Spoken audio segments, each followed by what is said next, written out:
Welcome everyone to Autistic Tidbits and Tangents. So today we're talking to Mitch Kosterman, and you're gonna get introduced to him pretty soon. In the meantime, I am Maja. I'm an autistic psychologist and author and speaker from Denmark, Scandinavia, Europe. But all the rest of the crew is way, way over in Canada. Kara. Canucks. I'm Kara Diamond. I'm an autistic teacher, university lecturer, author, all sorts of things from the greater Toronto area. Bruce. Kara. Hello, my name is Bruce Petherick. I'm an autistic musician and very, very, very much a films composer at the moment. I'm also an autistic education life coach in Vancouver, BC, and it's getting a little warm today. I don't like it. Mitch, can you confirm it's warmer today? Oh yeah, it's at least half what it is in Las Vegas. Oh my gosh. I don't even want to imagine Las Vegas heat. Oh, it gets up it's 46, 48. Yeah. Oh my gosh. We're in a heat wave here in the Toronto area too, so it's with the Yeah. humidex, it's like 40 degrees. Not pleasant. Oh my. But let me introduce you, Mitch. So, Mitch Okay. has had a very varied career, most of it in the film industry, but we had some chit chat and he let us know he has worked as a lawyer, a corrections officer, an investigator. He has 20 years under his belt as an actor, including some roles on 21 Jump Street, MacGyver, Highlander, X-Files, Stargate, SG-1, and Smallville as Sheriff Ethan Miller. And Mitch has worked as a producer, a director, is now on the business side of the industry, and has a consulting business for over a decade, and publishes the best film production list in North America. Welcome to the Autistic Tidbits and Tangents podcast. Candid conversations between autistic off-hour professionals. With lots of tangents in different accents. Each person's viewpoints on this podcast reflect their backgrounds and temporal perspectives at the time of recording, and do not necessarily reflect the views of everyone else. We believe that personal growth comes from listening and reacting to multiple perspectives, and that conversations can be catalysts for change, connection, and greater understanding. Thanks for being part of our community.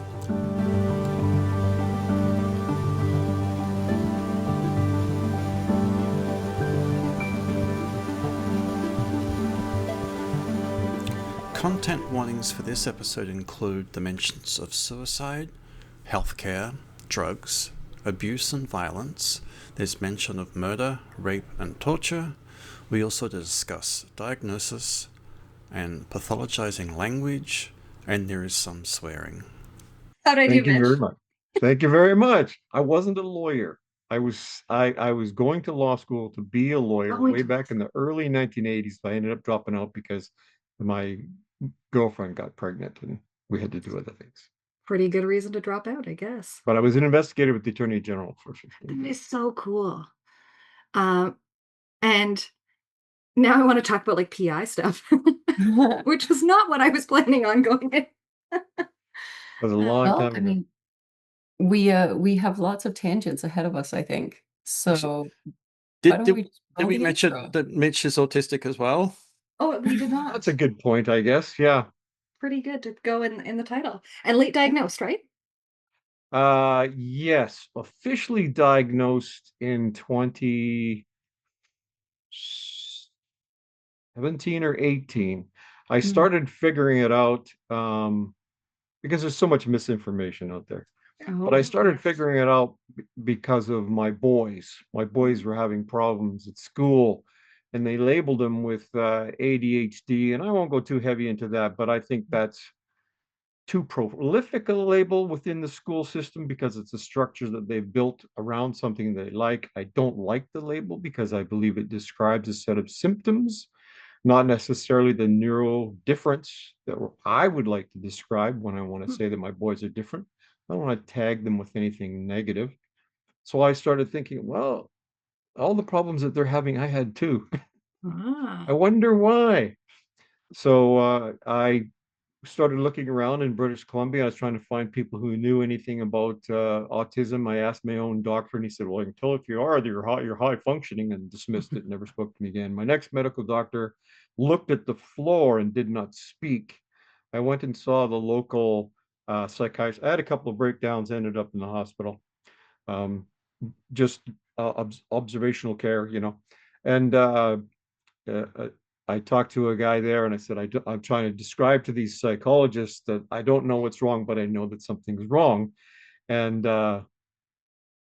this who's supposed to be the head of psychiatry in Langley, so like should be fairly high up. We're a pretty big community out here. Said to me that, well, if you are, I can tell you you're very high functioning. Just what my own doctor had said a couple of years earlier. So obviously, my doctor too.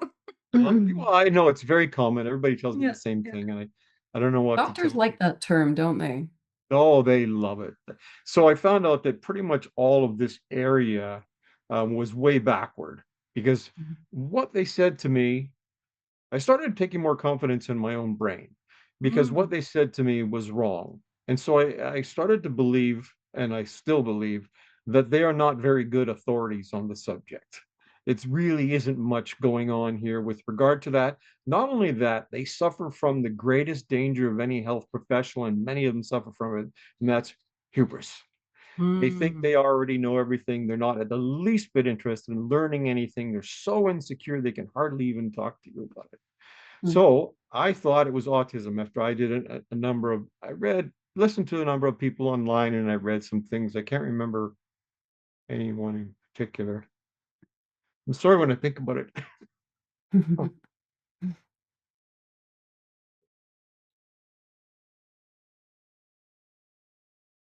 Excuse me.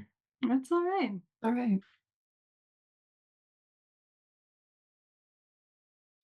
So I started looking in Vancouver for psychiatric professionals. And I wrote to a number of them. I spoke to their secretaries on the phone, and absolutely no one would talk to me about autism because I was way too old. They, everybody in British Columbia that has anything to do with autism has deals with children. Once you become 19 years old in British Columbia, you're pretty much on your own. I used to coach wheelchair basketball, and the kids were teenagers. And that's exactly the same thing that happened to them in the healthcare system. They physically, for their problems that they had, they were abandoned. They got no more financial support as soon as they became adults. There's no provision for it. So I was not surprised when I couldn't find anyone. But a couple of years went by of me trying to get somebody to talk to me. And then I saw online, sorry, you guys. It's a rough journey. When I get overwhelmed, I get blocked too. So I'm trying to tell you a person's name and I just can't remember it. Embrace Autism. Oh, yeah. Dr. Natalie Engelbrecht. Okay. Saw an ad on social media. Contacted her, found out that yes, they do assess adults. That's Toronto. That's the closest place to me physically that would do an adult assessment for autism. Oh my gosh. Across the country. I know. So I went through the process and I don't know, we're back and forth we did it all online with just like this, just like we're talking right now. They had to bring in another doctor too. They have to have two doctors to make the certification. But when it was all done, I was like way at the top of all the scales. And just I felt so good because I was right. And finally had someone who believed me. And Natalie is amazing. You're getting me teary because I feel like this is a story we all share to some degree, right? Like exactly. I'm sure. Yeah. I said to her, I'm just really glad that I'm right. It's going to help me move forward now. I can admit some things. I can be more honest with myself. I'm not listening. I won't listen to any of the people who don't agree with that now because I know they're fools. That gives Yeah. me comfort. I have you got back. I got you doctors to back me up. And she's an expert too, and autistic. Yeah. And she said, I'm just glad I got all those great scores on the test because for me, great was proving me right. And she said, well, to be honest, we're not allowed to work this way, but I knew you were autistic within the first 3 minutes talking to you. I love that. No, but that's We've said that actually before. very common. You know that's true, right? That's why Yeah, I'm telling you this, yeah. because you know it's true. I You're know. walking down the street and someone says something, or like my boy comes walking through, he's had schools tell him that he's ADHD. Right now, he's 31 years old. I'm just going to go have lunch with him at his house. He will walk across the room to me on his tippy toes, and he weighs 250 pounds. Yeah. No. The clues are everywhere. Yeah, exactly. Oh my gosh. Anyway, No, but sorry about that. it's Lost you actually really common that autistic professionals, especially, you know, first of all, I think there's a reason we end up in the field that we do. Mhm. But when you are aware of your own autism and you're aware of more than just the diagnostic criteria, you know very quickly after meeting someone if they are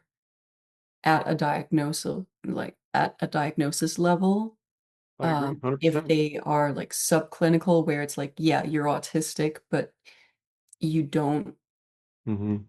you don't suffer, you don't struggle in your day-to-day life, um, which is like that's according to the diagnostic manuals, that's really where you actually give the diagnosis is according to like, do you have support needs? Like, do you need help? Well, that's Uh, where the questions arise, right? That's where yeah, you start exploring what it might be. If exactly. everything is sort of normal, like my daughter's raised two Yeah, autistic kids, but they're fine because she yeah, did a great job on them, yeah, right? Mhm. yeah. They, I mean, they don't have I any have diagnosis at all. I have autistic family members that will never get a diagnosis because they Right. they make it. They're well They're My supported. my yeah, brother, my Mhm. brother. yeah. Yeah. But we just know I, somehow. Yep. I'm always going to have to raise the danger of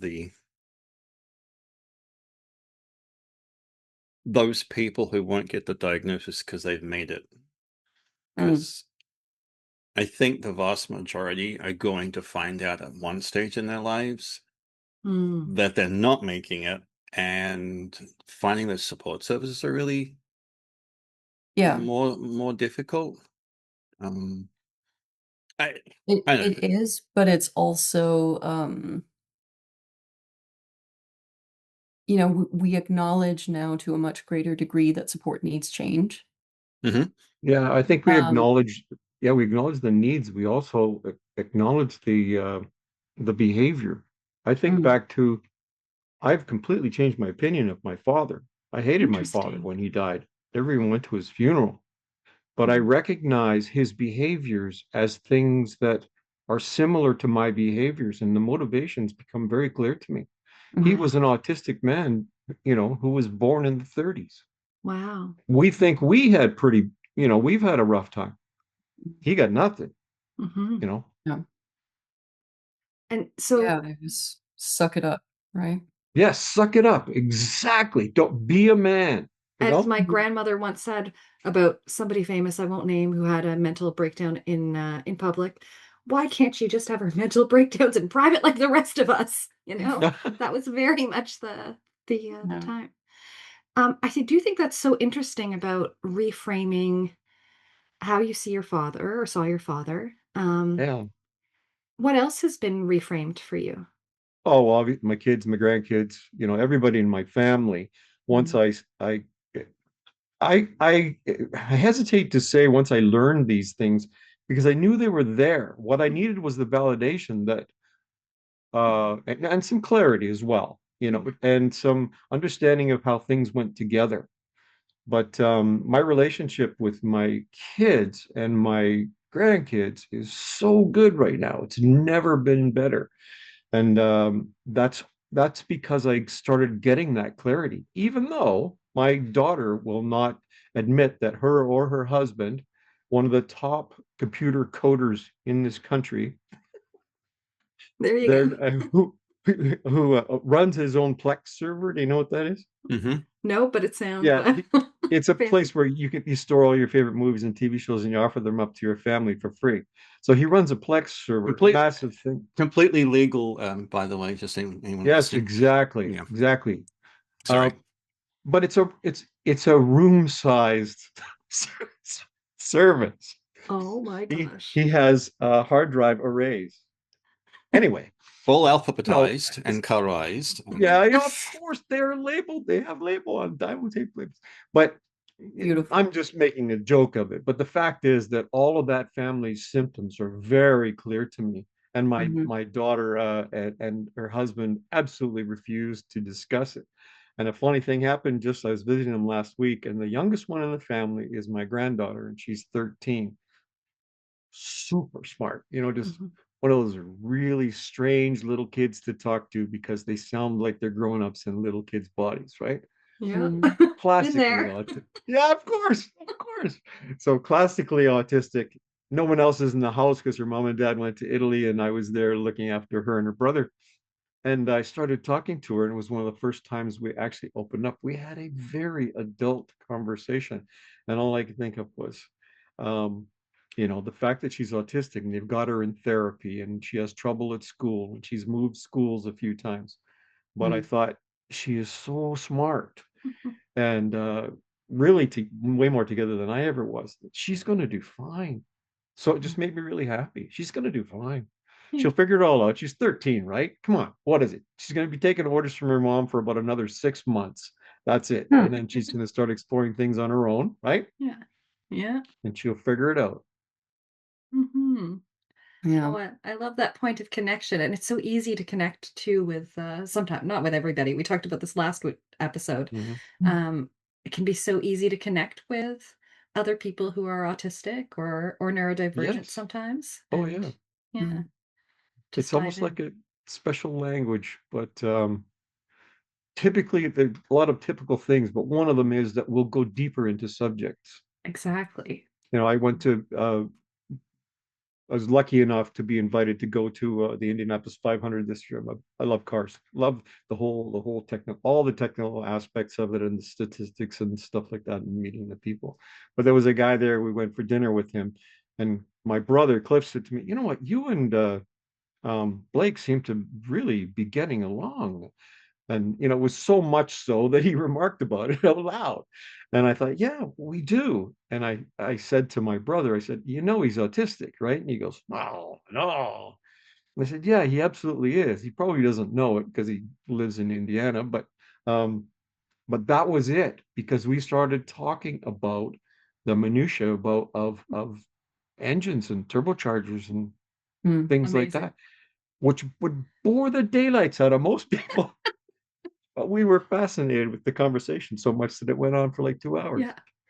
And weren't you also a professional driver at some point? I think I saw that on your resume. Oh, yes. I was looking for a solution to feed my family and make some extra money. So I bought one of those great big trucks and I drove it around North America for about 6 months Wow. because you can't make money. It was horrible. Yeah. Yeah. You must have like so much gumption. I know I'm like using an old-fashioned word, but like you seem to have this amazing ability to learn new skills as you go. I know that you also produced this supernatural fandom, and you learned Yep. a lot of skills to do that. But like Oh, yeah. you sort of hop Meaning I made between a lot of mistakes. the most interesting people do. Yeah. Well, I'm really fascinated about that though, like in your sort of evolution and um how you've coped in the industry, well, especially how you've coped as an autistic person in the film industry. Right. A lot of that coping was done because I was trying to suck it up, like my dad. Push through. My Yeah. my dad used to literally send me out on the street to have fights with other kids in the neighborhood, so that he was a very violent man. And he beat the hell out of me my whole life. I can't even get my siblings to believe that it took place. No one else in the family believes it. None of my uncles, everything beat the hell out of me. What was I going to tell you now? I forgot. He Oh, sent you out to the streets, on the streets. yes. So he taught me how to fight to survive and do things. Courage was very, very important to me. Yeah. But in 2017, when I lost my job and my wife at the same time, and my family fell apart, the kids all blamed me for the breakup. She told them bad things about me. I was no way I was going to tell them bad things about their mom. So it's only recently that they've started realizing that, oh, that's right, it was two people, not just one. Mm. But at that time, I became suicidal, and I was pretty close a couple times. And that lasted about, and then I went on medication. Wellbutrin and Zoloft for about 2.5 years, which, by the way, the doctors deny, but I lost my sense of smell and taste. Interesting. And I decided I didn't want to live that way. So by about late 2018, I stopped taking the medication, and I started. I got diagnosed, and I started understanding what was going on. So the depression went away. I mean, I wasn't instantly happy or anything like that. But that diagnosis made me want to be alive. Wow. Really did. And that was 2017. So we're like 8 years into it now. Right? It's so sad to hear. It's just that, I used to work at Autism Canada, and part of my job was to help very specifically adults through diagnostic process. And I used to hear the story of people being diagnosed as being depressed and then being on medication for years without anybody ever thinking about, is this depression or is this something else caused from a neurological difference? Or is it drug them up? Yeah. And not even is this depression or is it something else, but like, why is this depression? What's the cause of the depression? And why is it untreatable? Yeah. Well, I often say there is no mental health care in Canada, and that's part of why I say that. There certainly isn't any infrastructure. You can't walk into a place, except Toronto's a little bit different compared to other cities, but certainly not in Langley, British Columbia, can you go in with a mental health problem and get taken care of. My son attempted suicide. My youngest son attempted suicide when he was about 17. He took a huge pile of pills and was in a car sitting in the middle of a parking lot. RCMP officer found him, brought him home. We took him to the hospital. And once again, I lost my train of thought. Sorry. What were we talking about? Oh, healthcare. Yeah. So he spent 3 days in the hospital there. He had a bad overdose and reactions to that and stuff. And I remember sitting at the foot of his bed, and the doctor was listing drugs that my son may have taken in the past. And my head's already shaking because I'm saying, no, he never took that. No, he never took that. And my boy's answers were yes, every freaking time. I knew he needed help. So they called in the psychologist or psychiatrist. Sorry, there's one psychiatrist in Langley Memorial Hospital. Wow. And the guy came to me and he says, well, the only thing I can do is admit him. Pretty kind of a general response. The only thing I can do is admit him, and we'll put him on some medication and observe him. And he said, but I can tell you this, it's an adult ward, and it's not a very place. I wouldn't put my own child in there. No. The boy was 17. Yeah. Oh, that's awful. Isn't that fucking unbelievable? Yeah. So we took him home, and I started thinking that he had a long history of suffering health-wise that sort of contributed to it all. But that was another thing that led me to getting diagnosed, was because I didn't believe I was the only one in the family. I knew my boys needed help, both of them. No. They're doing great by now. It's difficult just because of where you live. I can say certainly Metro Vancouver, very specifically Vancouver itself, actually has some really good support services now. Yes, mainly for children. Like excellent, excellent, excellent, excellent. Exactly. Plus, we're Toronto, 10 this years on from when I yeah, was going through and this too. Toronto, the same thing. The problem always, and we used to see this in my previous work, is, and just for people who don't know, Langley is Langley part of Metro Vancouver? Yes. Yeah, We're but the end of it. it's right at the end, and it's a semi. I mean, I live in the area next door. We get our produce from Langley. It's a pretty rural area with a big town, but you get this. It's not downtown Vancouver, so it's a rural area. It's a rural health service. There's no Can't find a good support. restaurant. Except for Cloverdale, right, which I discovered the other day. Anyway, that's an inside joke for the locals. We have a problem here in Canada with provincial jurisdictions. And it's funny, I don't know if we've said this to you, but my diagnosis is valid in Alberta, where I was diagnosed, and British Columbia, because my psychologist was certified in both provinces, but most psychologists are not. And so if I was diagnosed by a regular psychologist in Alberta, I'd have to get re-diagnosed here. Wow, I had no Wait, idea. so your diagnoses in Canada aren't statewide, like countrywide?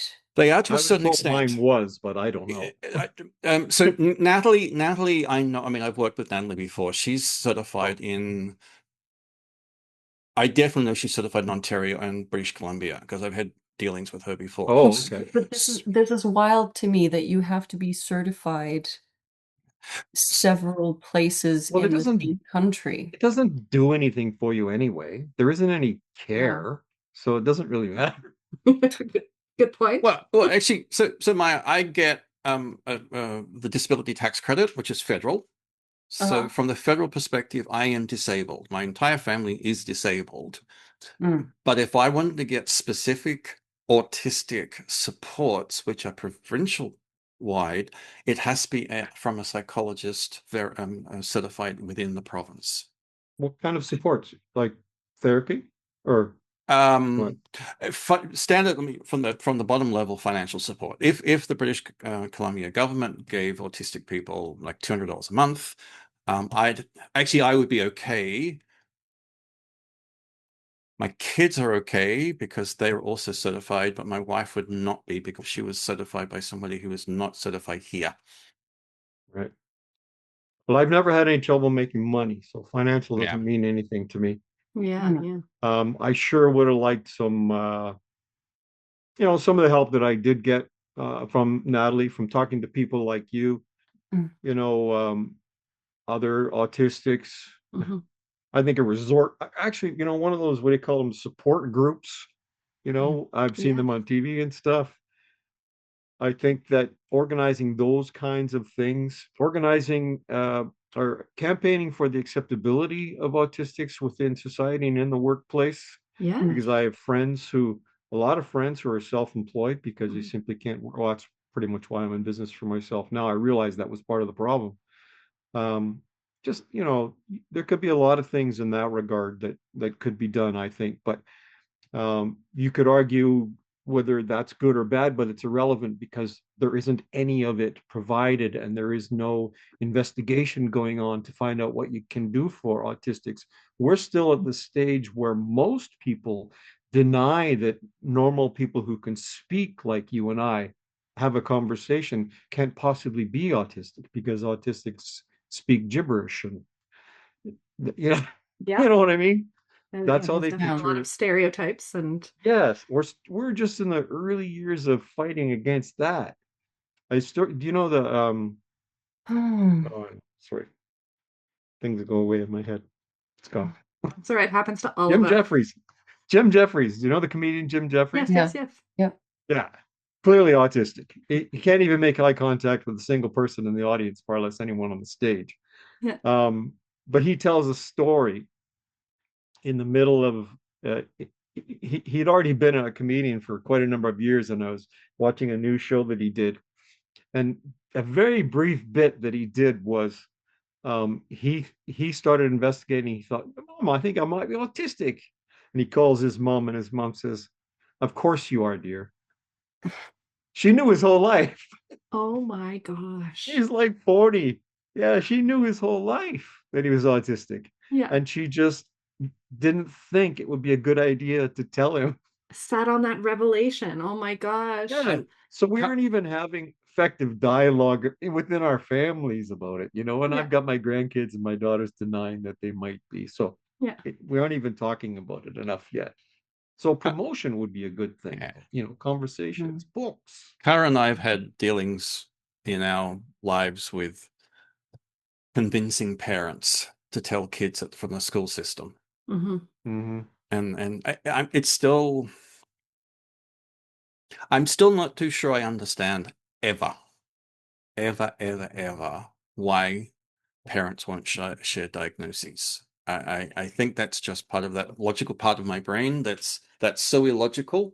Yeah. It's boxed away. I understand. I don't agree, but I understand. Like, it's very much a fear-based reaction. Everyone who has been raised in a society that is quite ableist internalizes those beliefs and values, right? So then being autistic is a so-called bad thing, a shameful thing. And they are really worried about stigma for their child, not realizing they are maybe contributing to that stigma as well, and how you talk about it. And, the child is going to face the social consequences of being autistic, whether they know about their diagnosis or not, because we're going to get bullied because kids know. Only they don't have a label. They don't have something that is an explanation. They instead internalize it as something deeply wrong with them, rather than having an explanation that, okay. Okay, but I agree. on that point, I don't know if you guys can relate to this, but when I think back to my earliest memories, one of my very earliest memories at all is in kindergarten, looking around at the other kids and thinking to myself, like, I'm weird. I don't belong with the other kids. Like, I'm other somehow. It wasn't a negative at that point. That's the interesting thing. Like, at that point, I just knew the truth of it, right? But without it being a negative thing. It wasn't until first grade when I started getting bullied heavily, socially excluded, made fun of, humiliated. That was when it became a negative thing that I was different. So it wasn't being weird or being different that gave me that internalized negative voice. Right. It was the social consequences from other people not accepting me being different. Right. Social visibility, right? Society is putting these barriers up to us, which are disabling, including children's attitudes. Yeah. And absolutely. I mean, I was yes, of course. No, I was bullied by my teachers as well. Yeah. Breaks my heart. I'll bet. Great. I was, as I told you earlier, I was extremely violent, and I was a big guy. So I think that played a role in the fact that I didn't get a lot of criticism from anybody. But thinking back, I remember it now, I was very much alone. For example, I would never enter into the games kids were playing. I would stand against the wall, literally welded to that spot for the entire recess or whatever it was. I didn't even think about that until like 40 years later. I used to hide. I used to imagine I was invisible. Yeah, I would literally, like, in the younger grades, like, I would go off. It was a small town So the school area had some little like nature areas, like some bushes and some small trees and whatnot. And I would go in there and I would walk amongst the little bushes and trees. And like sometimes I would sing to myself a little, or sometimes I Yeah. would just like sit there and wait for the bell, Right, just so the other exactly. kids wouldn't find me. I understand that totally. That's exactly it. Thank God. Later on, I remember junior high, some friends of mine and we went to the library. And I forgot all about that period too for like 3 years. I think it was the whole of junior high. Yeah. Every lunch hour, we were in the library. I was just going to say it's thank God for theater departments and music departments. Well, there you go. Yeah, We didn't theater have that. got me through high school for sure. Yeah, yeah. Yeah. I never had that. I think it's like Denmark is a very small country, and the way we've structured our school system doesn't really cater to a lot of different interests. Like Really? there are schools that are Performing arts schools specifically. um yeah, but usually not until the later grades. Like I think there's maybe one. Plus, how do Maybe you discover the things you like if you don't get some exposure, right? A you little bit. don't. Exactly. You don't. Not unless your parents sign you up to like an Mm. after school activity. It occurs to somebody who has the power to help you explore it. Yeah. But that No, you no, spend no, so much, waste so much time doing yeah, the rigid things that we are told are important in completely, life. completely. But like for me, I think a big part of it was also just that I went to some really small schools. Like Yeah, uh I'm sure. Yeah. so I was the school I was bullied at, I was only there until third grade. And Mhm. then after third grade, I went to a different school, and then another. And both of those two schools that I went to from fourth grade through 10th grade, those had like 100 students Oh, total, wow. total. And we're Wow. talking Every from first wow. grade through 10th, Wow. 100 Really students. small pool. Yeah. You knew Yeah. everybody and their siblings.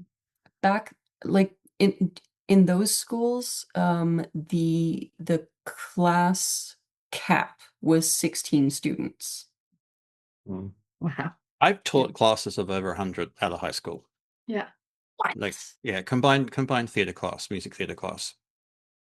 That makes no sense. Okay, so to me, it doesn't make sense to have classes that are that big because from what I can tell, in any teaching situation I've been in, once you go above about 20 students, Yeah. and Yeah. preferably around the 16 mark, actually, Yeah. um, then there just isn't enough time for each student. Yeah. It, it, But what to- is it now in elementary schools? Is it So it can be anything from, so the younger grades are usually capped at about 19 to 20, like kindergarten, or Mm. kindergarten's 35, but there are two adults, Oh, different yeah, roles. right? yeah, that's Um, and then it can be as high as like 35 That's in what I middle thought. school Yeah. and Wow, yeah, that's not just yeah. ideal. terrible. just for the Well, that's why they context, want. sorry, just Go ahead. if I may, the Yep. context for me teaching 100 students is in the 6 weeks of production. So it was a combined, like 3 years of classes all combined together, but it was still a teaching situation. But Mhm. I mean,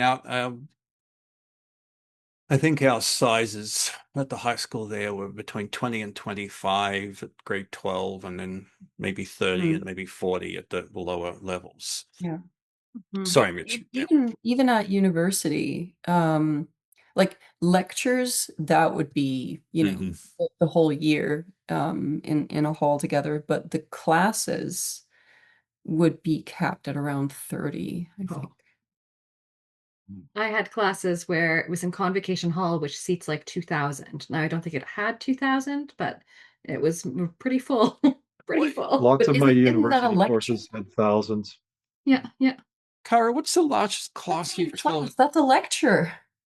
Well, Yeah. actually, I I'm wondering what the difference is in the Australian perspective. But Cara, what's your largest class that you've taught at university or tertiary level? Mine have been mostly capped at 25.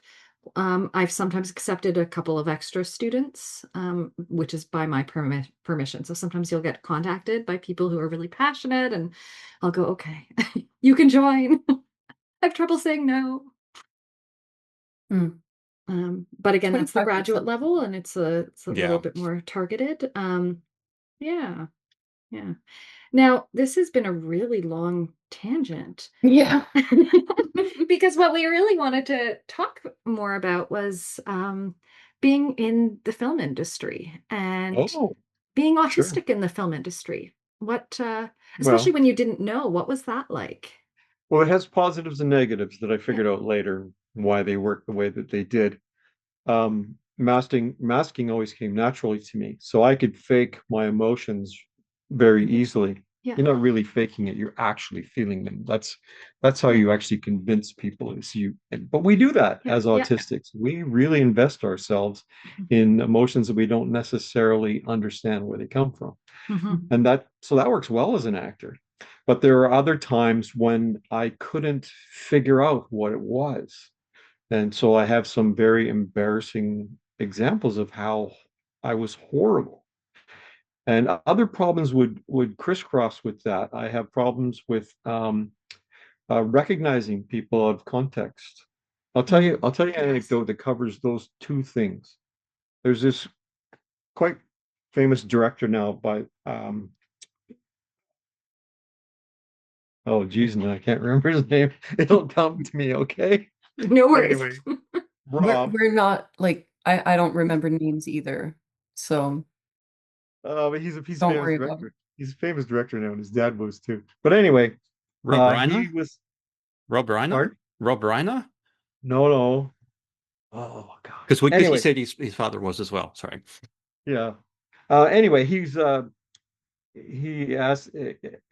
got me to do a nice opening piece on an X-Files episode. Gender Bender it was called, and I played a New York cop, and it played Maryland cop, and it went so well that David Duchovny asked me if I was from there. And so that's, so I really felt good about that, right? So now Rob Cohen. Okay, yeah.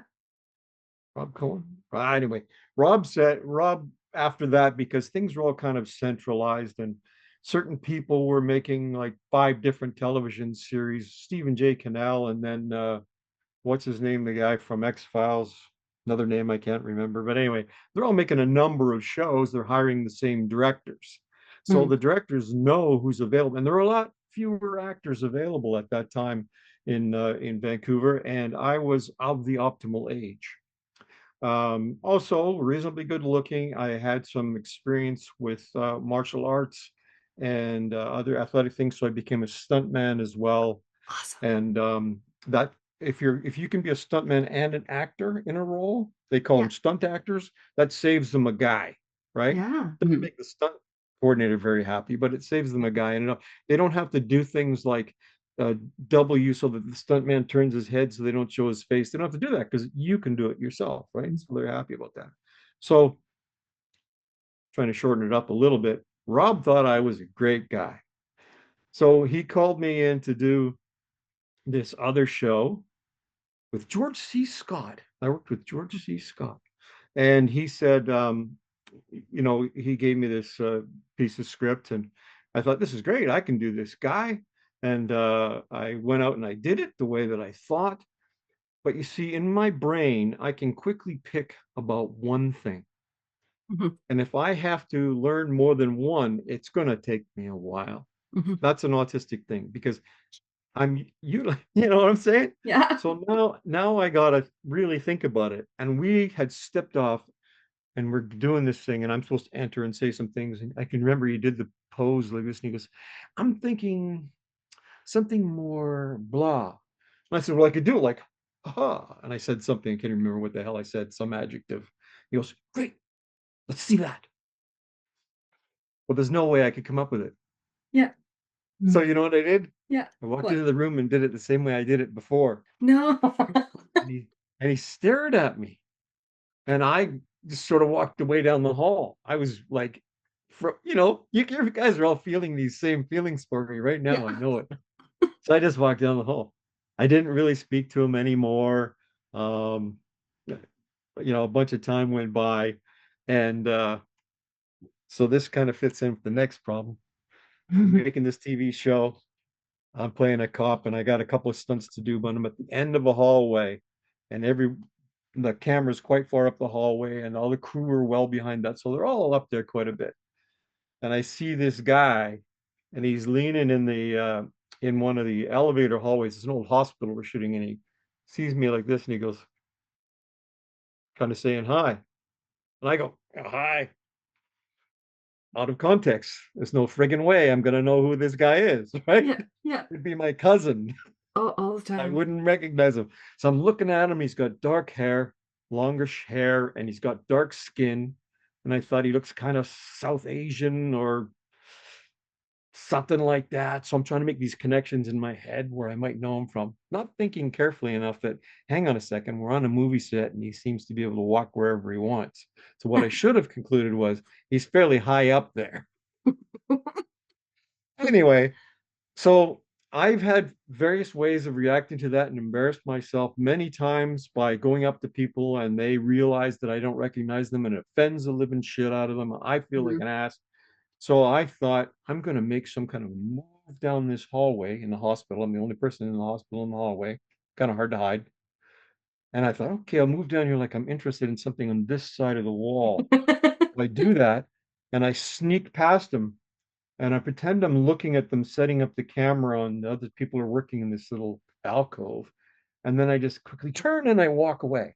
So I have done that so many times. There you go. So I completely dodged them. Yeah. Then I'm standing in my dressing room and he and someone else come walking down this driveway past the dressing rooms at this hospital. And they suddenly remembered who it was. The director, Rob. Oh my goodness. Oh, Yeah. God. So those kind of, you can relate. I know there's a real Yeah. cringe factor going on I there. feel that. So I've never actually succeeded in doing any acting, but I did audition once. And it was really interesting. It was like this like open audition type deal Open where you call. had to Open no, call. but like it was this whole process.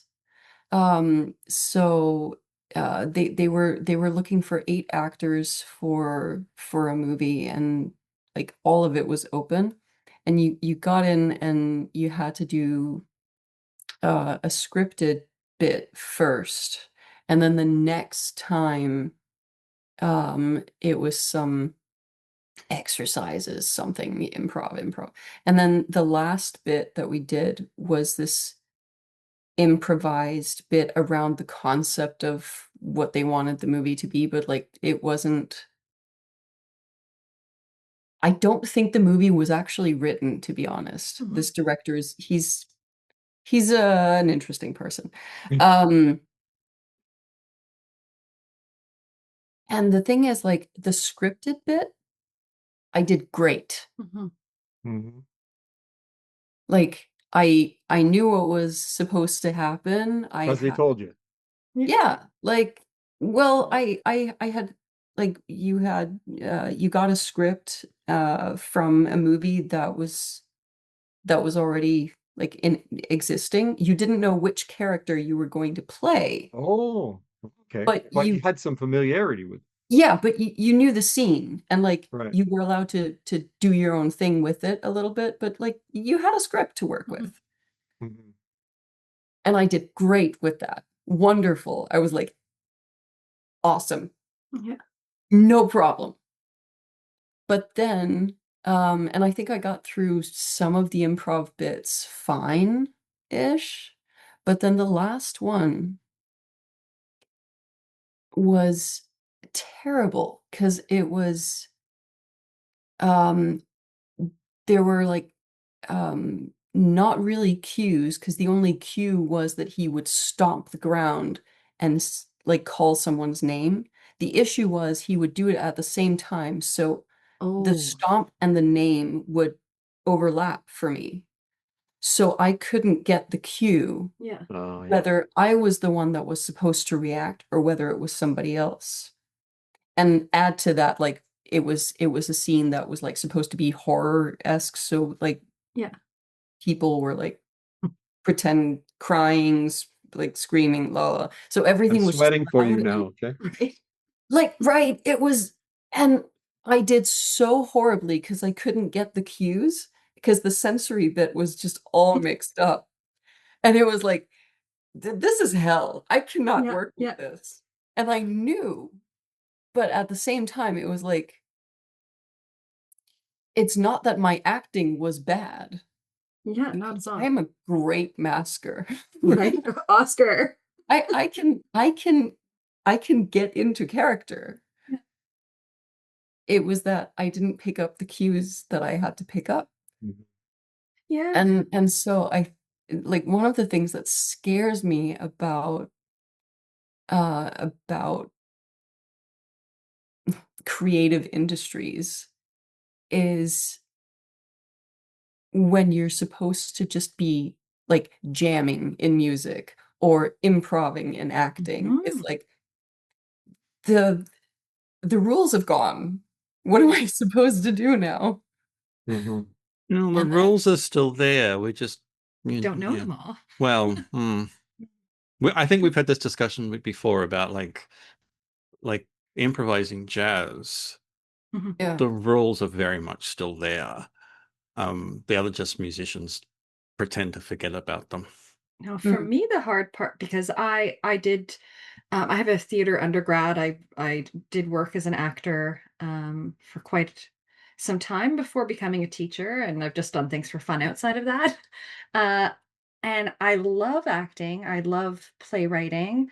Um, what was hard for me was the unpredictability of the industry, not mm, knowing, because you're always having to line up the next gig. You're always having to audition, put yourself out there, Oh, yeah. schmooze. And I hate Mhm. schmoozing. I would see so much that looked like insincerity to me. And also I'm not great at remembering people's faces either. So that probably also meant this the schmoozing is a little bit harder. Um, yeah, like how am how I did you supposed to schmooze if I don't remember who you are? I know, because then I look Mhm. insincere, and I'm not an insincere person. Um, no, but I really relate to what you said, Maya, too, about just like, yeah, that what happens when we don't know what is expected, I guess, in a Mhm, moment. yeah, And sometimes that can be magical. Sometimes, if you're on stage and something happens, I was always great at, oh, something went wrong, the lighting cue didn't happen, or something yeah, went down. I was great in moments, in yeah. pieces, but I'm not good like in a rehearsal or in other things or just in the social situations outside where I'm not in character and I just have to be myself. I'm actually really good at responding as a character and less as myself. Role Um, playing. So to the extent, Yeah. even sometimes when I'm like upset about something, let's say I feel really angry, but I can't get the feeling out because I like really repress my anger. I'm talking about it in therapy, don't worry.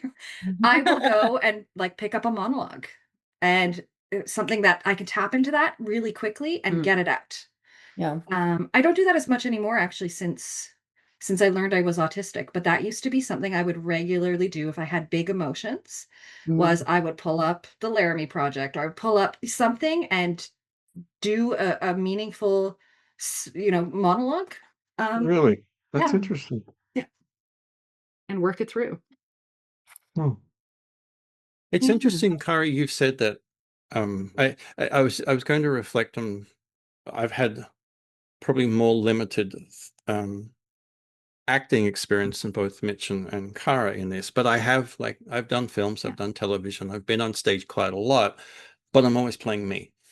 Hmm. And almost always it's the piano player or the musician Yeah. or the conductor or something like that, something that um Familiar.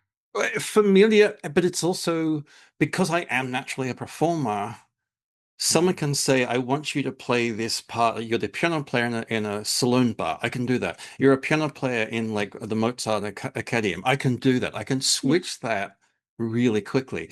But if it's, I want you to be, I actually auditioned one of the roles I did have, I was supposed to play piano and be a butler. And I couldn't buttle. You were not a butler. Okay. No buttling. Yeah. Mitch, sorry, let's bring you into this. How do you handle that situation on auditions? And maybe we should tell audience who are not maybe experienced in this enough.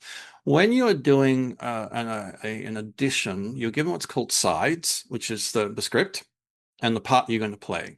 And very often you prepare it, you go into the audition room and you do it. And then the director, if they like you, or casting director, go, can you do this as something else, as a different tack? Can you approach it in a different way? Can you do that? That's part of the process.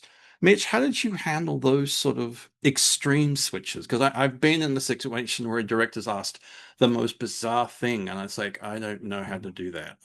How did you handle that? Well, sometimes I think it's important to understand that, especially in inexperienced directors, they think they need to give you some direction so that you can have another chance and prove to him that you can take direction. That's not what experienced directors do. They're looking for the right person, and they have a better idea of what they're looking for. And I didn't audition the last 10 years or so of my career, and that was already 20, so it's like 25 years ago or so. But I do remember that I never practiced any scene only one way. I very deliberately tried to find other things. If it wasn't another motivation, then it was intensity. Yeah. Some kind of an adjective I would apply to something. Yeah. The best thing you can do is to go in the direction that you think the director's going in, but typically they're not going to give you any help in that regard. Yeah. So the next best thing you can do is to show them something just as committed and just as honest, but very as different as possible. Yes. That demonstrates you know how to act. Yeah. Not a good way to hire actors, but at least you'll go away from there. They'll think you're good, and the casting director is often there, right? The next time that they're accepting submissions for roles, they'll remember that you've did something. Yeah. No, I produced a web series as well. It was so funny. I never liked producing my own work, and that was always really hard for me, but I could produce things for other people. But I loved sitting on, like, I learned so much sitting on casting panels, and seeing other people audition, right? Oh, I'll bet. Yeah. It's a really mostly enjoyable process, but yeah. Sometimes horrible. Sometimes, which can be funny, but the casting process is always like, not the auditions. I used to enjoy those quite a lot because very often I was involved either with a music director or accompanist. I was just, I was out of the creative team for a lot of the time, but almost always I was asked to come in to do the role. Yes. Who going to cast and who going to ask, and that can be so brutal, so brutal. It is. I understand from friends that those types of auditions don't take place anymore. Everything is recorded video that you submit. Which is interesting because it removes some of the spontaneity and no feedback. The feedback and the things that you have to grapple with in the moment. Like, in some ways I'd like that better because I could control it going into it a bit more, but it's got to be different though. It would be very different, and you would lose that synergy, sometimes lack of synergy, just how you and they interact. I agree. Every actor I know hates it. Yeah. Doing the reel or doing the audition? The video? The video audition. Did it change during COVID? Yes. Well, actually, in professional music, in professional theater, it was happening I think around 2011, 2012, here in Canada, In we would be theater. getting a lot of video applications. And there were times I've done shows where it was 50-50 10 years ago. So it's surprising to me. I don't know, but like I'm Yeah. the most industry outsider of those of us here. But to me it's like if you're doing TV or movie, then it makes sense to watch people on a screen because you also need to see how they translate on screen. But for theater, screens don't make any sense Yeah, because you would think it's the opposite, right? Exactly. Yeah. you need to know what energy they're giving off Well, live. and there are some auditions I saw as, sitting on like a casting panel that I still remember their performances, right? And I still remember like when so for instance, if the director asked them to change something, just seeing like I just marveled at seeing that. Yeah. Which I gave wonder me if there's just I wonder if there's just less audition going on. I wonder if there's more casting by other means. Like I was thinking, like I was saying before that I didn't audition much. It's because you get a reputation and it's a small community, yeah. right? Yeah. And I was also just thinking, do you guys know what IMDb is? Yeah. Yeah. Yeah, so that you can have your own videos and stuff on there. Well, I Mhm. wonder how many directors are clicking on those and Yeah, making the maybe. decision at least partially based on that now. Yeah, narrowing it down that way. Maybe. Yeah, Maybe they are. that makes I don't sense. know. So I'm obviously much more in the theatre world than the film world, but I do have lots of friends in the film world. I can certainly say for the theatre world, those discussions I was talking about before, more often than not, main cast had already been done Yeah. The via main cast don't do auditions. Hardly ever. yeah.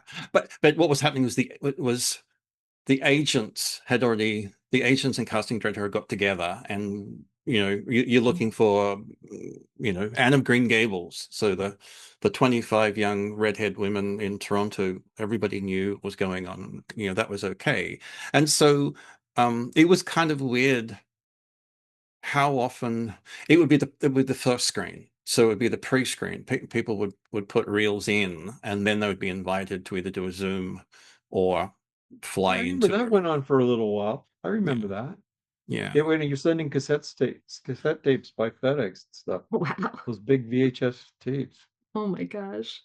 Yeah, that went on for a while, I think. Yeah. But I Now, didn't audition the last part of my career. So the process was that some director would decide that he wanted me because he already knew me. And he would tell the casting director, and the casting director would call my agent, and they would make a deal independent of me or the director. wow. I mean that's great. Great for you. And how do you think um how do you think you would have fared if that didn't happen? Like how are you at the networking and the Oh, schmoozing and terrible. Um, and sometimes I was a horrible actor too. As I told you, I had some catastrophes, but I did well enough that I had some success. But what I also experienced was um, the the most stuff I did, the biggest stuff I did was in the last few years of my career. But then I didn't work for about 6 to 8 months, and I realized I kept just trying to remember at the same time I'm doing two things at once in my brain. I was trying to remember how old I was. So, however old I would have been in 2006, um, yeah. Okay, I was born in 58. Help me out. oh gosh, 46 You were like plus 2, 58? 48. I was heading for mid Mm. 50s, right? Yeah. So, once you get to that age, there aren't many roles. The roles are typically written, although I understand it's better now, but they used to be typically written for males from the age of 24 to 40. Mhm. So once you And get then outside, 60 plus. So you're yeah, probably in the next category uh, now. older guys didn't work very much. Yeah. They weren't, I don't know what it's like now, but they were not in scripts very often. Yeah. Mm. And women were 1 in 10. Oh yeah. And none of them were written as people of color. And even more than that, people of color were almost not, never got auditions. It took actual political action and action by the unions Mm-hmm. to force the casting directors to call in people of color. Yeah. Wow. They made it a requirement of being a Thank God member for of the union. casting directors union. Yeah, Yeah. I know. So it's better now I anyway. wonder. I wonder actually. No, is it okay for me to get political for a second?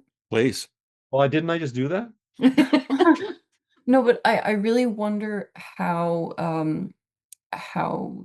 Trump's demands on rolling back DEI hires is going to affect Hollywood and casting.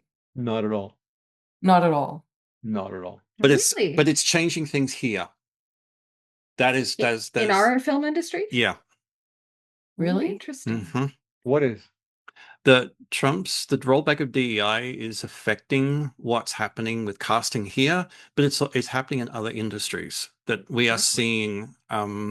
People are rolling back. Here's the problem.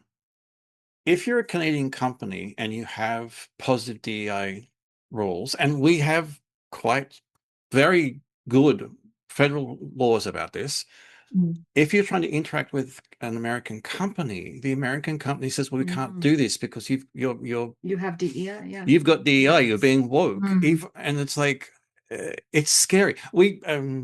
I have a chapter coming out in an American publication soon, and I had to rewrite it and take out any references to those words, just those terms. I just had to find other ways to say it. But my whole work, my university work, my research is in accessibility and universal design and recognizing the diversity of learners, what is learning equity, things like that. And I had to change all the words.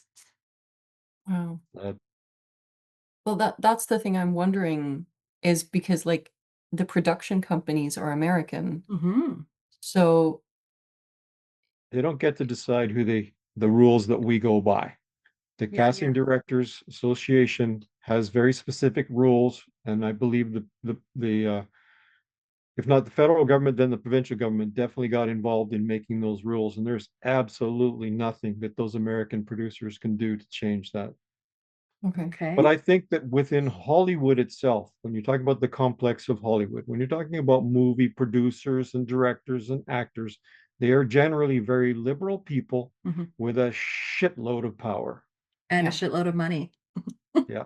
Well, that's the same thing, right? Yeah. Yeah. So I don't think that this government's gonna, I think it'll have the opposite effect.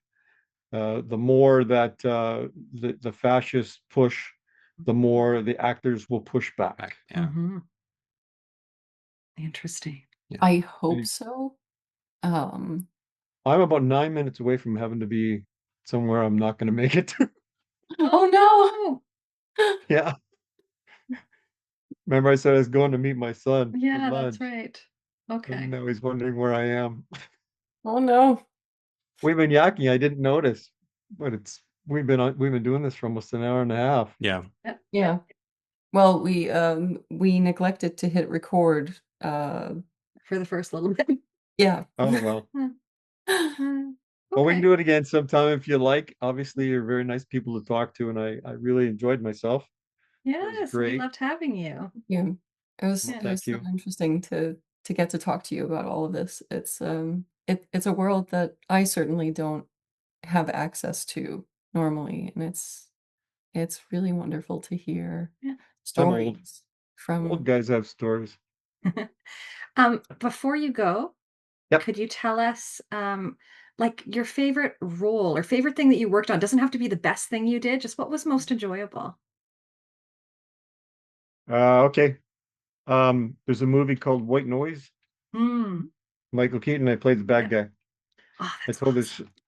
I'm going to try to tell a story a little bit of an abbreviated version, but I was offered the role and offered a lot of money for it, and I typically my agent was instructed that there was nothing I was going to do like rape a woman or beat up a woman or hit a child or something like that. It was never even in consideration. But I was offered a lot of money for it, and I didn't really look at it that closely. And once I was in it, I found out that I had to be a guy who murders and tortures women. And yes, there would be some scenes where I actually was doing that. Yeah. And so I ended up in this one day, and I was my frick. I was going to throw up. I was so upset. But we were like halfway into this movie, and um, the actress was the wife of another famous actor, Jay Brazeau, a guy that I knew really well. So we sort of got along. We had a talk, and she was all tied up in this chair, and I was supposed to torture her and smack her around and stuff. And she says, "You don't look well." I said, "I'm not well." I said, "I don't know what we're going to do here." You know, we had 3 cameras. It was quite a big deal. Everything was ready to go, and it was a serious thing. So the sets all kept quiet for the artists to work. And all I could think of was, I'm not going to be able to say a word. And she said, "Well, what's the problem?" And I said, "I just can't do this. I don't want to. I can't come up to you and pretend I'm hurting you. I can't fake that. I can't get into that moment. I can't imagine any scenario where I could feel that type of a feeling toward you or any other person tied up in a chair." Yeah. I said some other crap too, but she said to me, "Oh, I know." And I thought, "Yeah, right, sure you do." She says, "No, this is what it is." I said, "What?" She says, "When you dress up at Halloween like Dracula or something like that, don't you run around the room trying to scare people? Now think about people at Halloween. They'll swing a cleaver at somebody and laugh like hell, and everybody will laugh and they'll scream and they'll say it's scary and they'll laugh." She says, "Pretend it's Halloween." Oh, that's such good advice. No shit. The producer phoned me. I've never had a producer phone me. Phoned me from California. He said, "Saw the dailies." That's the prints of the film of the day. He said, "That was fantastic. It was brilliant." Blah blah blah. All these adjectives that I've never heard before, never heard since. Yeah. And then he came up to Vancouver to visit me. Wow. He came onto the set when we were shooting. Told me all the same stuff again.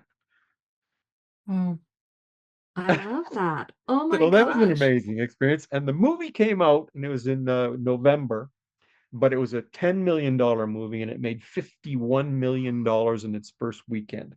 It relaunched Michael Keaton. Michael Keaton's career. After that, he got big roles again. Wow. I hope you got points for that. No, I never got points. My brother's a bodyguard to a couple of those really rich actors. He's worked with, I don't know, 100 of the top actors. If you name it, he's probably worked for them. Yeah. But he's been working with a couple of one guy in particular. And so we talk about that, and I hear about his deals because my brother tells me, "Don't tell the actor that I hear about his deals," but I hear about all of those negotiations for all the things other than your daily rate of pay. Yes. And it's just obscene, the amount of money that they make. Wow. Anyway, Absolutely. I can't even imagine. It's not like normal people. No. Definitely not. Unfortunately, I'm contractually obliged not to say anything I know about points. I found this so interesting, and something that I really would want to talk more about is him mentioning kind of what happens in this industry when you have like face blindness or name Yes. like I don't know, name blindness, name You don't remember people's names. you don't remember people's names and faces, and it just made me think like, yeah, when you're working with artists, whether it's actors or whether it's musicians or even like I'm assuming people in business or politics or whatnot, like if you have those struggles with like not recognizing people in different situations, or like if their hair has changed or if you see them in a context that you don't expect, people do get so offended, but I think there's a segment of people that get extra offended. He was speaking about hubris at the beginning, doctor's hubris, but like if you think about The industry is certainly you. But Imagine like all of that there. when your livelihood Mhm. is people recognizing your name and your face, Yes. I think that ties into people's identity, and that means that a business like this is probably going to have people responding very strongly Mhm. to not being recognized. And Mhm. I'm wondering if I'm maybe putting a little bit too much weight on it because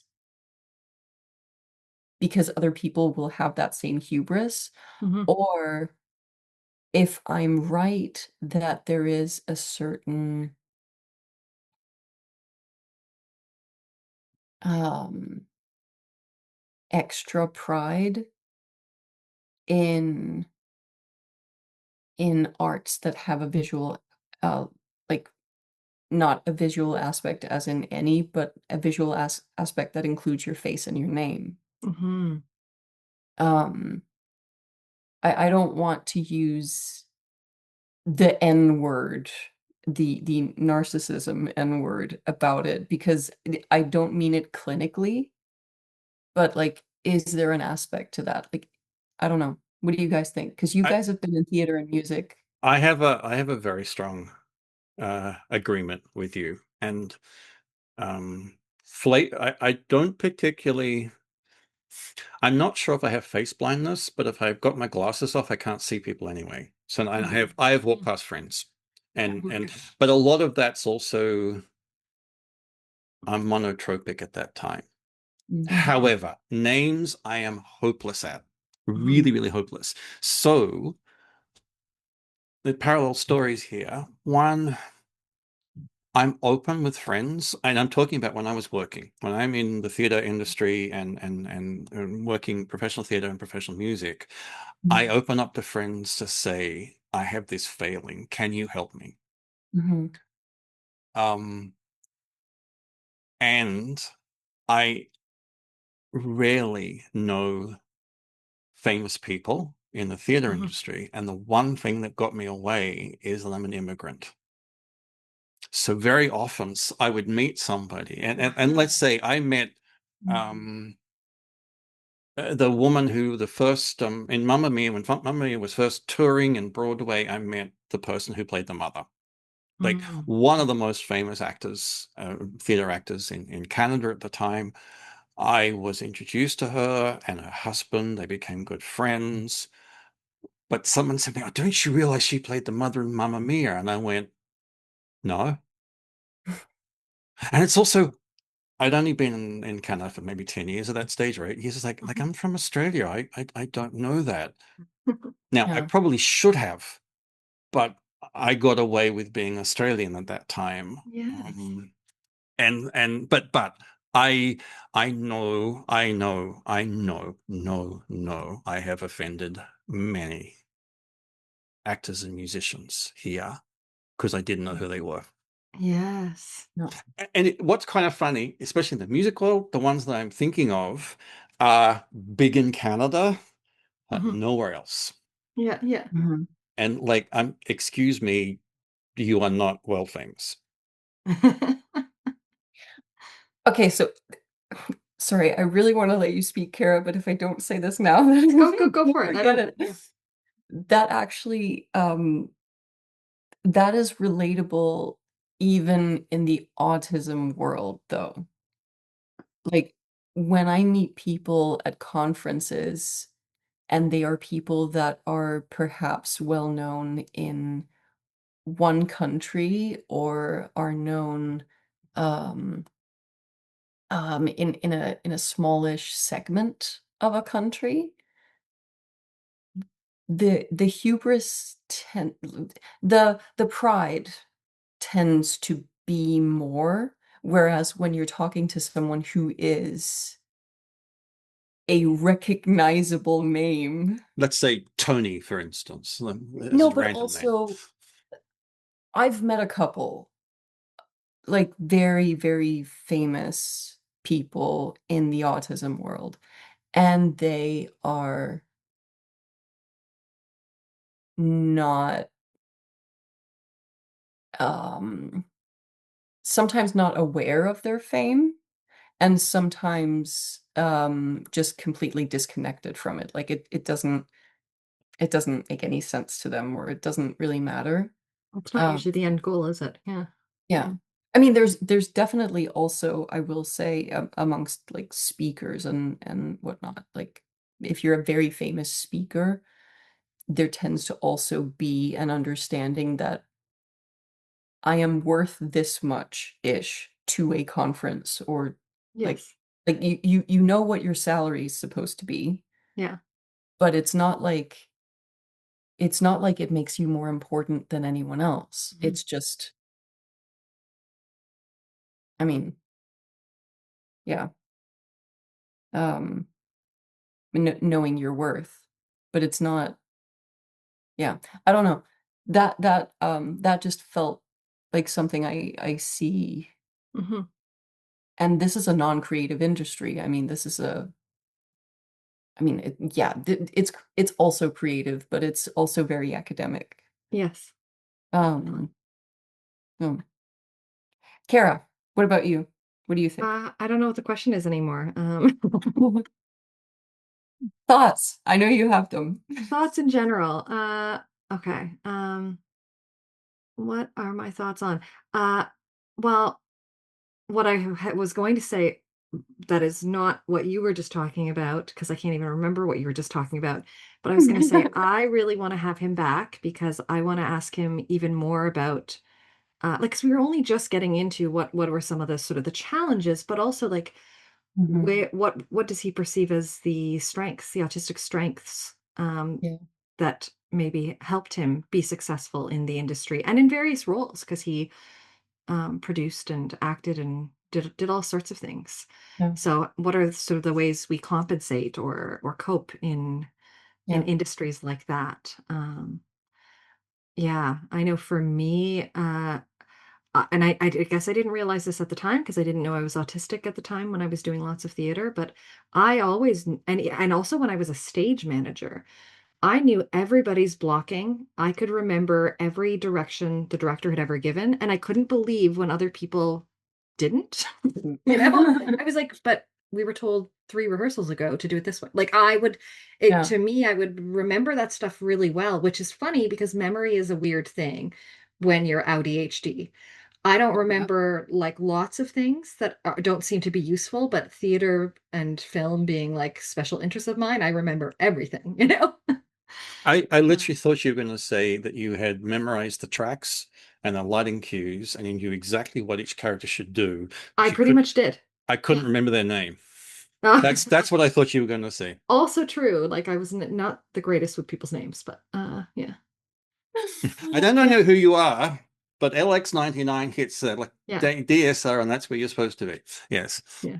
Blue shirt, move over there. Yeah. Yeah. Hmm. So is that the end of our shows, and we're going to invite Mitch back? I Yes, think we are we going have to try to get him back. There you go. Yeah. Part 1. It's a So- wrap. So do we say goodbye to everybody now? Yeah, Sure. we should. We Bye. should. So tired. Light thing to do. Bye, everybody. Manners. Goodbye. Bye, everybody. Thank you so much for listening. And please do check out our socials. There will be links in descriptions and all of that. And we just appreciate you, yeah, joining us on all of our tangents and fun stories Mm-hmm. and interesting guests.